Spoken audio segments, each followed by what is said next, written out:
Rai FM. Kapag sobrang gulo na ng sitwasyon at hindi mo na maintindihan ang sarili mo at kung ano na ang gagawin mo, kung minsan, kailangan mo rin munang lumayo sa mga taong mahal mo.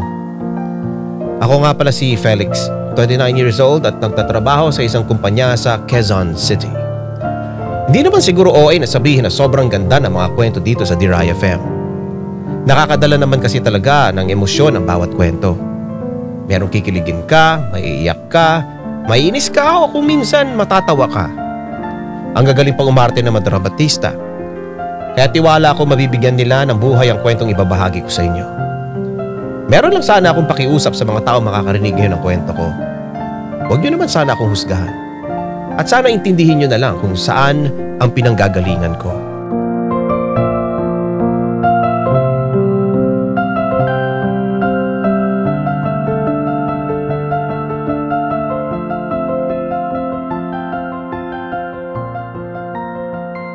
Mina! Sino ba't yung babaeng to?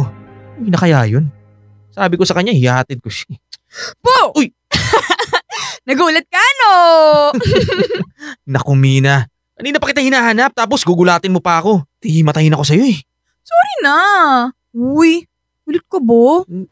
Nag-aalala lang ako sa'yo. Akala ko kung ano nang nangyari sa'yo eh. Tatakutin mo lang pala ako. Uy, talaga bang galit ka? Biro lang naman yun eh. Biro. Lahat na lang ba sa'yo? Biro. Huwag ka na magalit.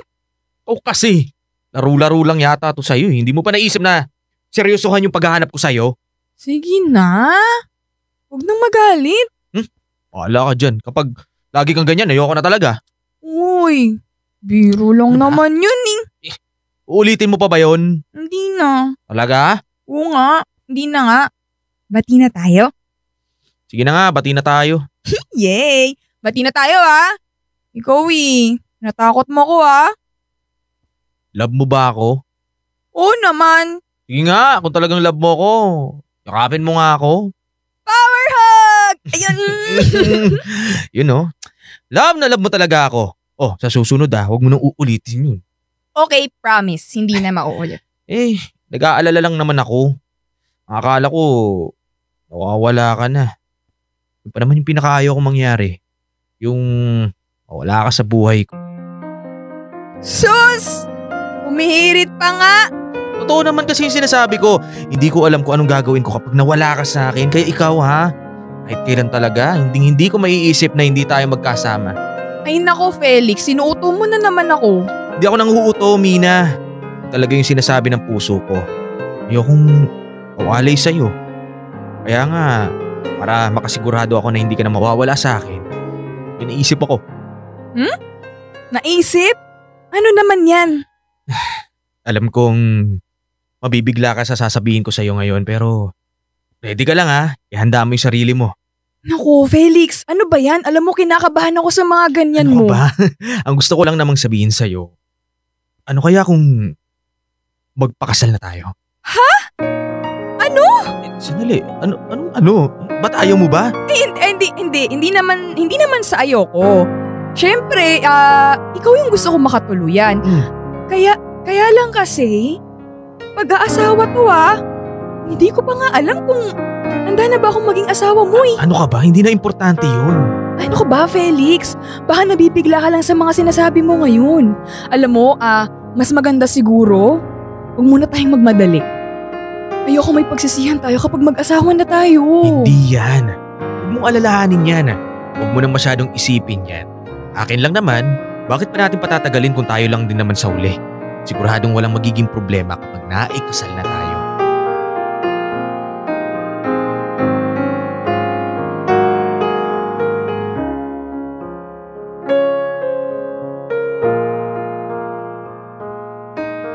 Ayaw talaga ni Mina noong una na magpakasal. Pero sa kakapilit ko, napapayag ko na rin siya.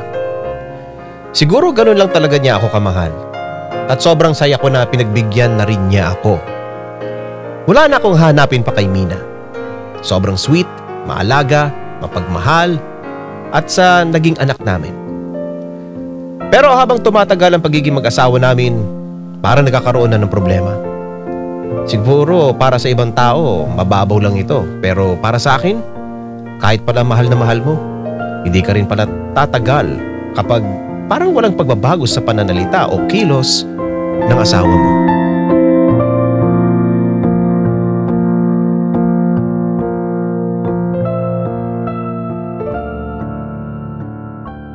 Felix, Oh, bakit? pwede magtanong? Tungkol saan? Galit ka yata eh. Mina, sige na. May mga iniisip ako eh. Sabihin mo na lang kung anong itatanong mo. Naubusan kasi tayo ng sabon sa banyo eh. Sabon? Sabon panligo ba yan? O ngayon?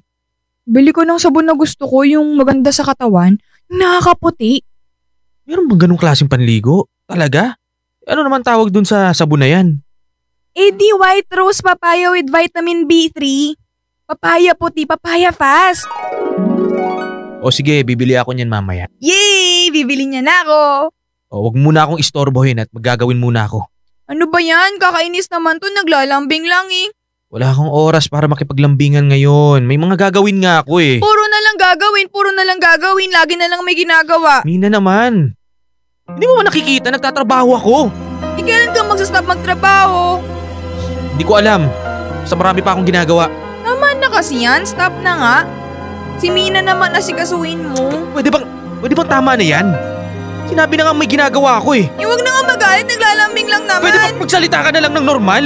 Nagpapata-pataan ka na naman eh. Hindi mo naririnig yung sarili mo? Umayos ka nga!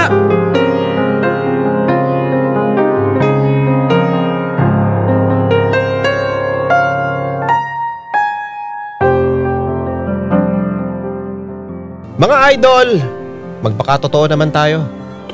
Kahit sino namang tao, mabibwisit kung araw-araw ganyan lagi ang kasama mo sa bahay. Lalong-lalo na kung asawa mo pa. Nung una, hindi ko pa masyadong pinapansin yan kay Mina dahil cute pa yon para sa akin. Pero habang tumatagal, nakakainis na. Parang nagdagdag lang ako ng aalagang bata sa bahay sa ginagawa niya. Ilang beses ko na siyang pinagsabihan na magpa-cute o magpaka-mature naman, pero hindi siya nakikinig. Hanggang sa paunti-unti, parang nababawasan na yung nararamdamang attraction ko sa asawa ko. Alam kong mali, pero naguguluhan na ako sa kung ano ba ang dapat maramdaman ko para sa kanya. Hanggang sa nakagawa ako ng isang kasalanan. Hindi ko akalain na magagawa ko ito. Alam kong mali, pero hindi ko sinasadyang hanapin sa iba ang hindi maibigay sa akin ng asawa ko.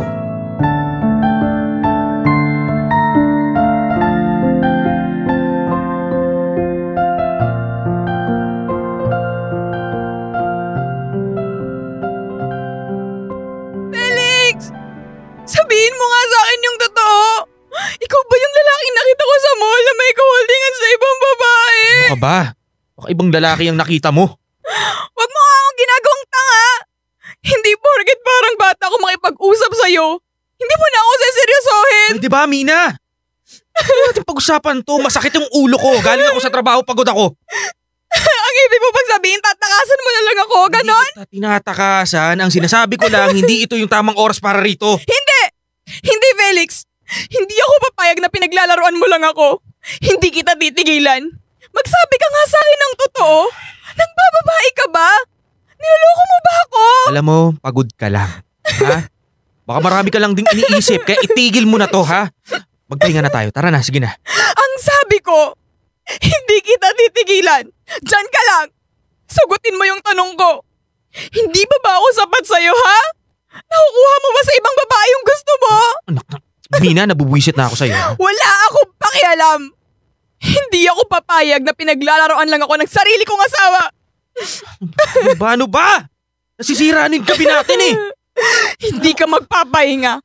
Sasabihin mo sa akin kung ano yung totoo. Ah, ganon. Gusto mo talaga malaman yung totoo, ha? Oo! Alam mo, pagod na ako eh. O sige, sasabihin ko na. Aaminin ko na. Tama ka. Ako yung lalaking nakita mo. Ano? Alam mo, hayop ka, Felix.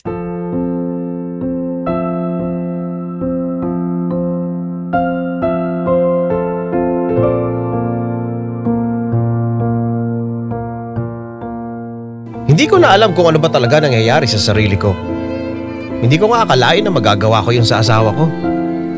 Kaya kahit alam ko magiging masakit sa kanya, kailangan kong lumayo muna sa kanya pati na rin sa anak namin.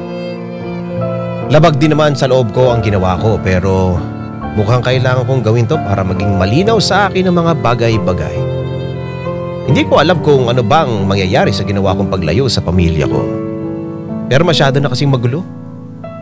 Sa ngayon, ito na muna ang nakikita kong solusyon sa pinagdadaan ng problema naming mag-asawa.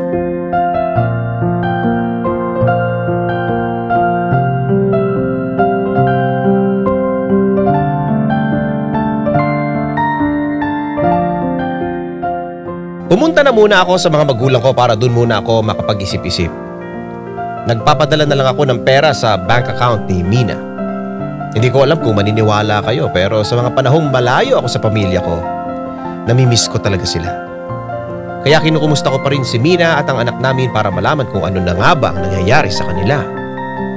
Hindi ko nga lang kaya pang puntahan sila dahil ako mismo ang problema. Ang gusto ko sana kung uuwi na ako sa kanila. Yung malinaw na yung isip ko at hindi na ako makakaapekto ng masama sa kanila. Yun lang naman ang hinihingi ko. Pero hindi talaga maiiwasan na merong mga taong hindi naiintindihan ang pinagdadaanan ko. Kasama na rin dito ang mga magulang ko.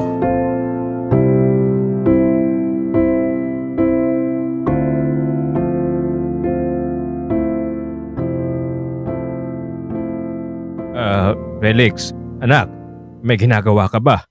Wala naman pa. Nagpapahinga lang. Bakit? Anong problema? Wala namang problema. May itatanong lang sana ako sa'yo. Ha? Tungkol saan? Ano kasi, tambak na yung mga labahan natin dyan. Napansin ko pa, sobrang dumi na rin. Lalo na yung mga damit ko. Nako, panigurado sasakit ang ulo ni mama sa inyo niyan. Yun na nga eh. Kaya nga ako na mismo maglalaba para hindi na ako mapagalitan. Ano po ba yung tatanong nyo? Yung sanang sabon na ginagamit natin itong nakaraan. Parang hindi maganda eh. Parang hindi pa rin natatanggal yung mga dumi. May alam ka bang sabong panlaban na magandang gamitin? Panlaba lang pala eh. Oo naman pa. May alam akong sabong panlaban na makakatulong talaga sa atin. Anong sabong panlaba yun ha? Hindi ano pa ba? Pride detergent. Di lang puti, kisla puti. Yun naman pala eh. Sige, bibili ako mamaya niyan para masimulan ko na ring labahan yung mga damit natin dyan. Sige po pa. Yun lang ba? Sa totoo lang anak, meron sana akong, alam mo na, gustong pag-usapan natin. Tungkol sa naman yun pa? Tungkol kay Mina, sa pamilya mo. Sinasabi ko na nga ba. Felix, hindi pwedeng hindi natin pag-usapan to. Pa, kaya nga ako pumunta dito para lumayo muna sa kanya. Saka sa mga ganyang usapan. Gusto ko na lang magpahinga muna yung isip ko sa mga ganyang bagay. Alam mo naman na, ako hinahanap ko talaga yung peace of mind ko. Pero anak, may responsibilidad ka sa asawa at anak mo. Alam kong mabigat yung problemang hinaharap nyo. Pero hindi naman pwedeng basta mo na lang siya iwan ng ganyan. Sorry na pa, pero sa ngayon, ito na lang muna talagang iniisip kong solusyon sa problema ko. Ano ka ba naman Felix? Hindi ito ang solusyon. Panta pa lang ito sa sugat na ibinigay mo sa pamilya mo. Alam ko naman yun pa. Yun naman kailangan na ipagdiinan sa akin yan. Pero kailangan kong ipaintindi sa'yo na mas kailangan ka ngayon ng pamilya mo.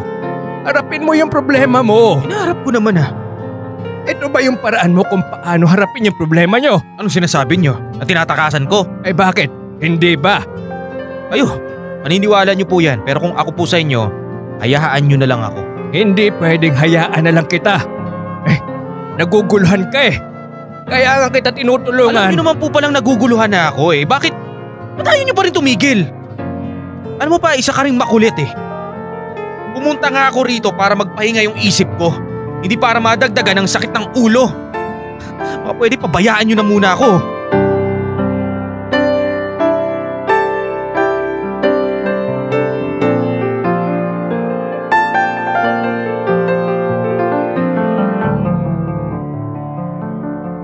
Hindi ko gustong sumagot ng pabalang sa sarili kong magulang. Pero kaya nga ako nakikiusap sa kanila na wag muna nilang ipilit sa akin ang mga bagay na hindi ko pa kayang gawin. Pati ang nanay ko minsan, nakikialam na rin. Kaya aminin kong minsan, hindi ko rin maiwasang masigawan siya. Ito na nga yung sinasabi ko. Hindi ko na alam kung ano na ba ang nangyayari sa akin. At dahil gulong-gulo ako, kahit pa gusto kong malinawan, kahit gusto ko pang ayusin ang sarili ko, nahihirapan akong mapaglabanan ng tukso.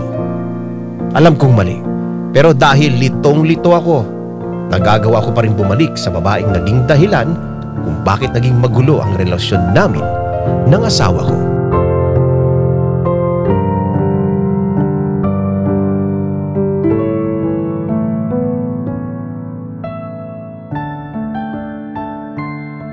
O ano, aalis ka na? Oh, nakita mo naman nakabihis na, di ba? Pero bakit? Siyempre uuwi ako. Isan ka uuwi? Ano ba namang mga tanong yan, Rosie, oh? Sagutin mo na lang. Gusto ko lang naman malaman kung uuwi ka ba sa kanya.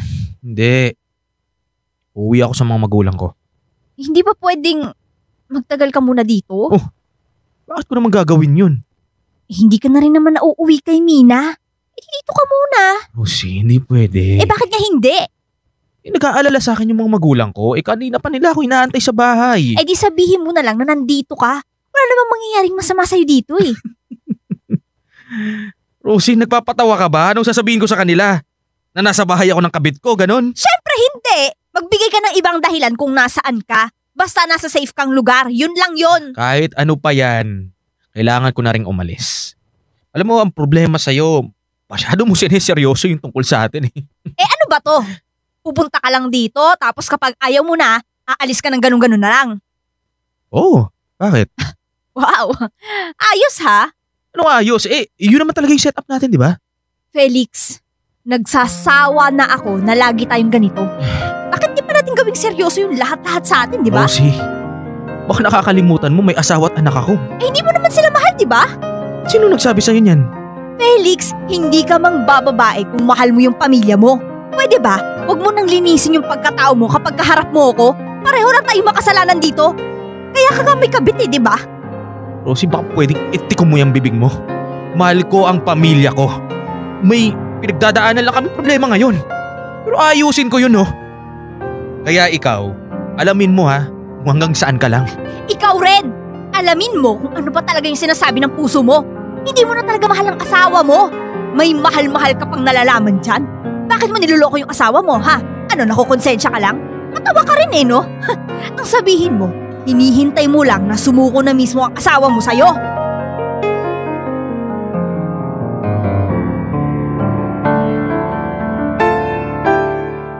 Nagulat ako sa mga sinabi ni Rosie sa akin. Lalo lang akong naguluhan at nadagdagan palalo ang mga pagdududa ko sa sarili ko. Ayoko na sanang isipin ito, pero baka nga yun talaga ang totoo. Baka kaya ako na lang ginagawa to para si Mina na mismo ang sumuko para sa aming dalawa.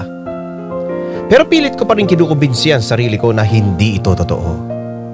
Hindi ako demonyo para magawa ko to sa asawa ko. Kailangan ko lang ng kapayapaan para sa paligid ko. Kailangan lang ako mabigyan para sapat na panahon at espasyo para makilala ko pa ang sarili ko. Ang ipinapakiusap ko lang, sana naman, wag muna nila akong guluhin. Hayaan na muna nila ako.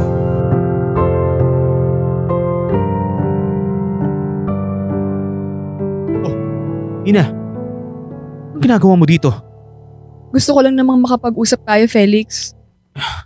Pa, bakit hindi mo sa akin sinabi to?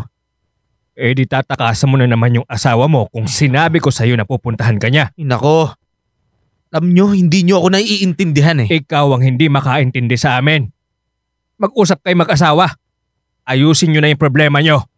Aalis lang ako para makapag-usap kayo ng maayos.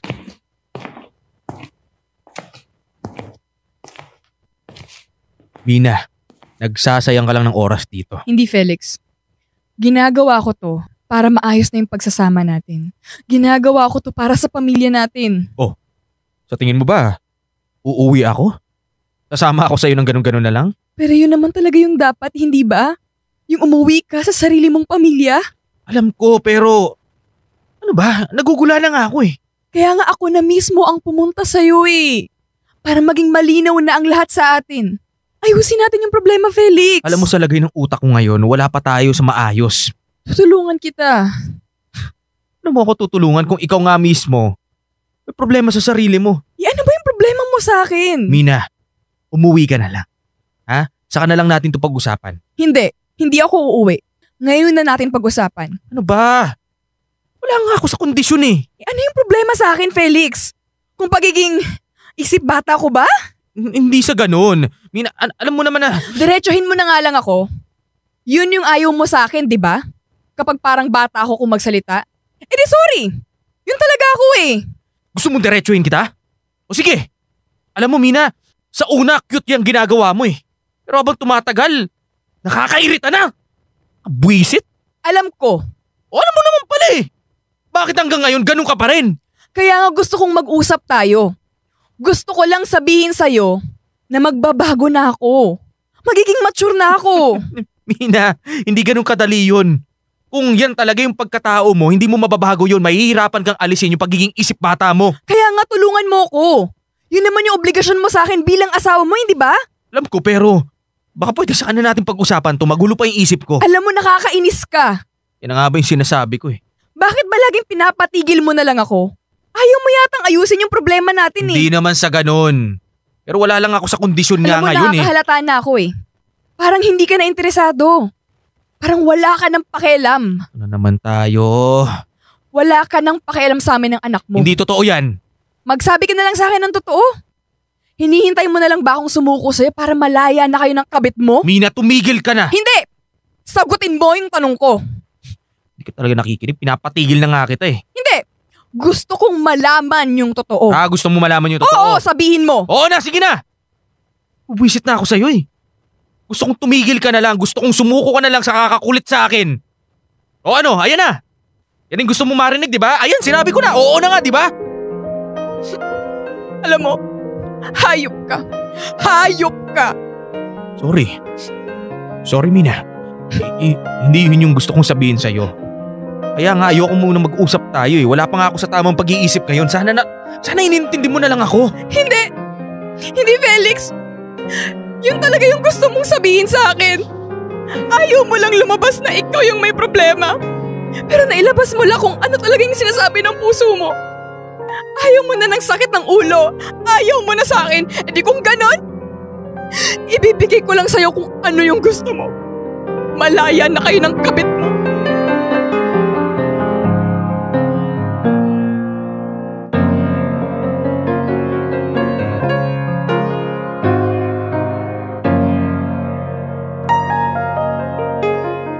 Hindi ko alam kung bakit yun ang lumabas sa bibig ko ng mga oras na yon. At hindi ko gusto masaktan ang damdamin ng asawa ko. Pero hindi ko maintindihan kung bakit hindi ko nasusunod kung ano ang gusto kong mangyari. Laging kabaliktaran ang resulta. Parang lalo lang na lumalala ang problema. Sa ngayon, ako na mismo ang naghahabol sa kanya at sa anak namin. Pero ayaw na talaga niya makipag-usap sa akin. Ibinibigay ko na lang muna kung ano ang gusto niya. Alam kong ako talaga ang mali dito. At gagawin ko talaga ang lahat para makabawi kay Mina.